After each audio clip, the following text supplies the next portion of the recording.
Hello everyone, it's a special day here in Bali, and not because it's been raining most of the morning, but because it's the last day of the year 1939 according to the Balinese Saka calendar. So tonight there's gonna be a big celebration here, followed by a day of silence that I'm going to share more about tomorrow as I experience it, in case I have internet, which might also be out as part of their celebration. Yeah, but anyway, for me personally, it's just also another day of sharing with you guys about my 3 lessons learned from my experiences of just being here and exploring life and learning. Yeah, this is part of my challenge of expressing more, of inviting others to help me, and who knows, maybe helping them with my perspectives. By the way, thank you so much to everybody who has been writing me about the ways that my sharing has influenced their days, and it's just so amazing, and I'm so grateful. It warms my heart to hear about all of those stories, so thank you guys. And yeah, I am just going to go ahead and share with you the 3 lessons learned today, which have to do with numbing, with anxiousness, and with mistakes, specifically in music for the last one. And yeah, and I'm just going to start off with telling you about my meeting with a friend yesterday. So this friend of mine had this question that popped up during our conversation, which was, Zori, what is that one thing that you would be most scared or afraid to share with me right now? And that question at first, like the first thoughts that started coming to my mind was really superficial. Then when I started like digging deeper, I realized it would have to do actually with my experience the previous night, which was that I basically stayed up until 4 a.m. doing all kinds of random stuff because I couldn't get to sleep, and I kept on feeling like I need to keep myself busy with something. And the moment he asked me this question, it made me realize that I was just doing all these things last night and not being able to sleep because I was trying to numb some feelings of inner conflict and worry that I was having inside of me. And what was that inner conflict and worry about? It was about wanting to start something new in which I would very much enjoy playing and exploring and learning and doing all these new things, but at the same time feeling like I should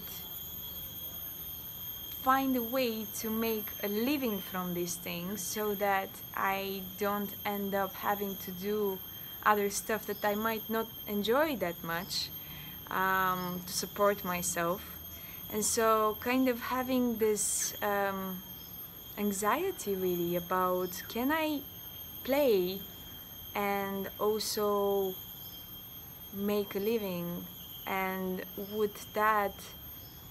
how would that be perceived or welcomed by other people?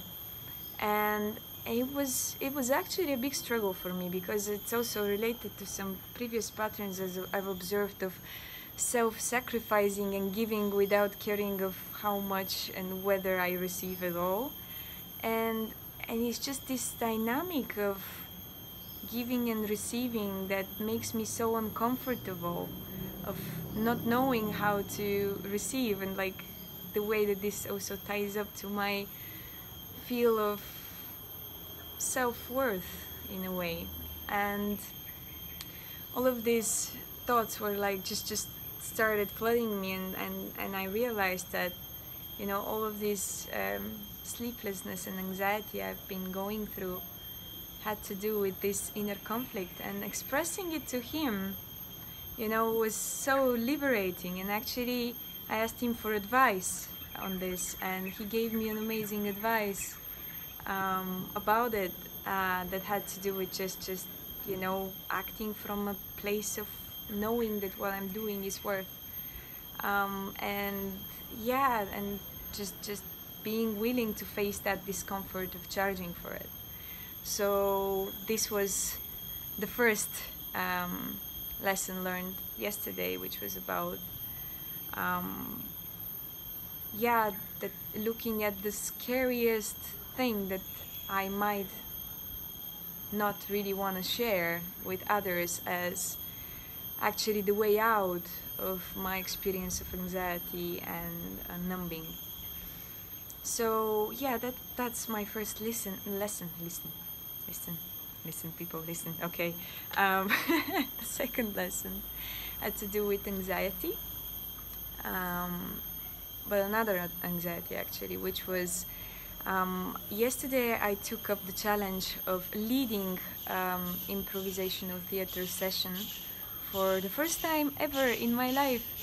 And I was sharing the leading session with another person, and still I found myself going in this kind of state where I couldn't really connect, I couldn't really be present with the things that were going on around me, with my body, with anything. And it was just this state of anxiety that I was trying to hide under the carpet somewhere instead of looking at it. And I somehow, as the evening progressed and as I experienced that, it was so weird and so different from me, because in most of the time I feel like I am able to be quite present, but yesterday was like so much disconnection for me. And I started somehow, as I went through it, I realized, oh, so this is something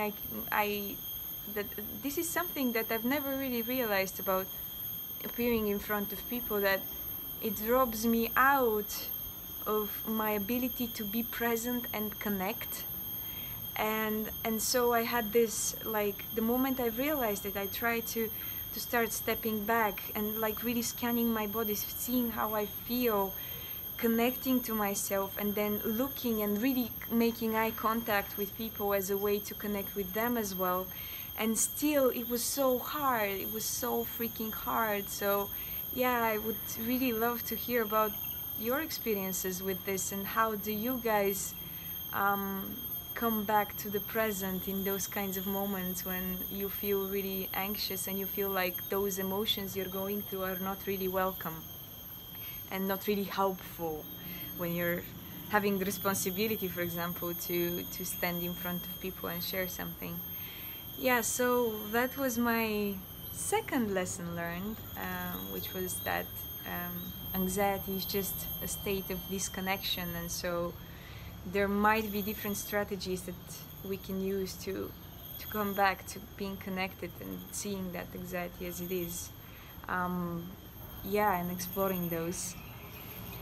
The third lesson that I have has to do with something I was doing this morning, which was this.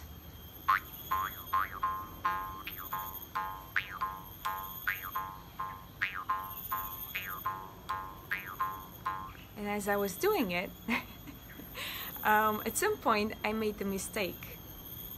And I was in this really kind of chill state. Anyway, that mistake, I just said, kind of, okay, I made a mistake. Then I just followed with it, and I just allowed that mistake to change my pattern. And so what I found was that, you know, normally when I play this, it's really hard for me to get out of the pattern that I initially start off with. But when I allowed myself to follow my mistakes, it was actually the perfect thing of breaking my patterns. And it was just one step away from moving and evolving that rhythm, in this case, that I was making, into something that was even better. So it was just very, very kind of thought-provoking, in the sense of just realizing that when you play the wrong note or the wrong stroke, you're just one step away from finding that new awesome thing, and it's just yeah, it's just carrying on with that mistake. And yeah, and it's been awesome, and I don't know if I managed to show you guys and just make a mistake, but I'll do my best. So yeah.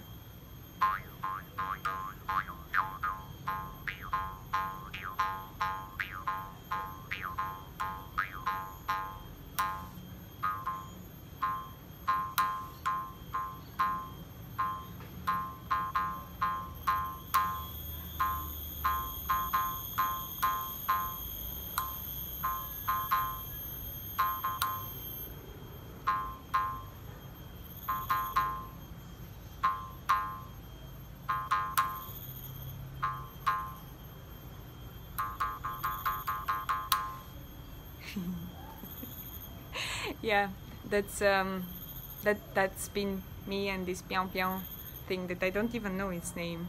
I got it from Cambodia. We're best friends here. I like to play it a lot. Yeah, so this was the 3 lessons learned from today. Thank you so much for tuning in for another day, and I'm looking forward to hear about your thoughts and comments. Thank you.